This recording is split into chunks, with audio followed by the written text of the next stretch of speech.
বর্তমান সময়ে মানুষের গ্রহণযোগ্যতা কাকে কতটুকু মানা হবে তার মাপকাঠি হয়ে দাঁড়াইছে তার জনপ্রিয়তা।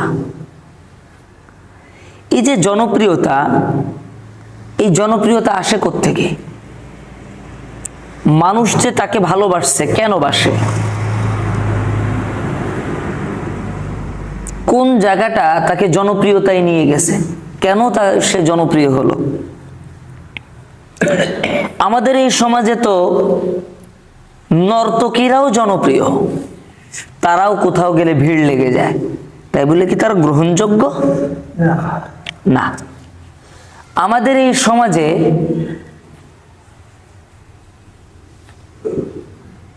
বেহায়া বেল্লাপনা করা লোকজনগুলোও জনপ্রিয়, তাই বলে কি তারা গ্রহণযোগ্য?